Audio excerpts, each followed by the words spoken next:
Section 10. Health Food Work. The preparation of healthful foods. Written at Currambong, New South Wales, March 10, 1900. During the past night, many things have been opened before me. The manufacture and sale of health foods will require careful and prayerful consideration. There are many minds in many places to whom the Lord will surely give knowledge of how to prepare foods that are healthful and palatable, if He sees that they will use this knowledge righteously. Animals are becoming more and more diseased, and it will not be long until animal food will be discarded by many besides Seventh-day Adventists. Foods that are healthful and life-sustaining are to be prepared so that men and women will not need to eat meat. The Lord will teach many in all parts of the world to combine fruits, grains, and vegetables into foods that will sustain life and will not bring disease. Those who have never seen the recipes for making the health foods now on the market will work intelligently, experimenting with the food productions of the earth, and will be given light regarding the use of these productions. The Lord will show them what to do. He who gives skill and understanding to His people in one part of the world will give skill and understanding to His people in other parts of the world. It is His design that the food treasures of each country shall be so prepared that they can be used in the countries for which they are suited. As God gave manna from heaven to sustain the children of Israel, so He will now give His people in different places skill and wisdom to use the productions of these countries in preparing foods to take the place of meat.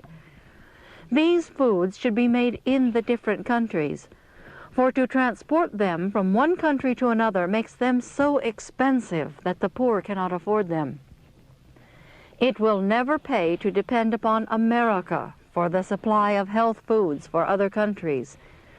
Great difficulty will be found in handling the imported goods without financial loss. All who handle the health foods are to work unselfishly for the benefit of their fellow men. Unless men allow the Lord to guide their minds, untold difficulties will arise as different ones engage in this work. When the Lord gives one skill and understanding, let that one remember that this wisdom was not given for his benefit only, but that with it he might help others. Knowledge to be imparted to others. No man is to think that he is the possessor of all knowledge regarding the preparation of health foods, or that he has the sole right to use the Lord's treasures of earth and tree in this work. No man is to feel free to use according to his own pleasure the knowledge God has given him on this subject. Freely you have received, freely give. Matthew 10:8. It is our wisdom to prepare simple, inexpensive, healthful foods. Many of our people are poor, and healthful foods are to be provided that can be supplied at prices that the poor can afford to pay. It is the Lord's design that the poorest people in every place shall be supplied with inexpensive, healthful foods. In many places, industries for the manufacture of these foods are to be established. That which is a blessing to the work in one place will be a blessing in another place where money is very much harder to obtain. God is working in behalf of His people. He does not desire them to be without resources. He is bringing them back to the diet originally given to man. Their diet is to consist of the foods made from the materials He has provided. The materials principally used in these foods will be fruits and grains and nuts, but various roots will also be used. The profits on these foods are to come principally from the world, rather than from the Lord's people. God's people have to sustain His work. They have to enter new fields and establish churches. On them rest the burdens of many missionary enterprises. No unnecessary burdens are to be placed upon them. To His people, God is a present help in every time of need. Great care should be exercised by those who prepare recipes for our health journals. Some of the specially prepared foods now being made can be improved, and our plans regarding their use will have to be modified. Some have used the nut preparations too freely. Many have written to me, "I cannot use the nut foods. What shall I use in the place of meat?" One night I seemed to be standing before a company of people, telling them that nuts are used too freely in their preparation of foods, that the system cannot take care of them when used as in some of the recipes given, and that if used more sparingly, the results would be more satisfactory. The value of fresh fruits.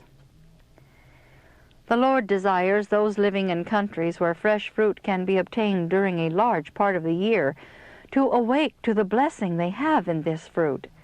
The more we depend upon the fresh fruit just as it is plucked from the tree, the greater will be the blessing. Some, after adopting a vegetarian diet, return to the use of flesh meat. This is foolish indeed, and reveals a lack of knowledge of how to provide proper food in the place of meat.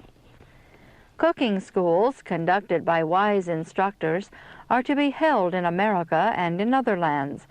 Everything that we can do should be done to show the people the value of the reformed diet. There is danger that our restaurants will be conducted in such a way that our helpers will work very hard day after day and week after week, and yet not be able to point to any good accomplished. This matter needs careful consideration. We have no right to bind our young people up in a work that yields no fruit to the glory of God. There is danger that the restaurant work, though regarded as a wonderfully successful way of doing good, will be so conducted that it will promote merely the physical well-being of those whom it serves. A work may apparently bear the features of supreme excellence, but it is not good in God's sight unless it is performed with an earnest desire to do His will and fulfill His purpose. If God is not recognized as the author and end of our actions, they are weighed in the balances of the sanctuary and found wanting.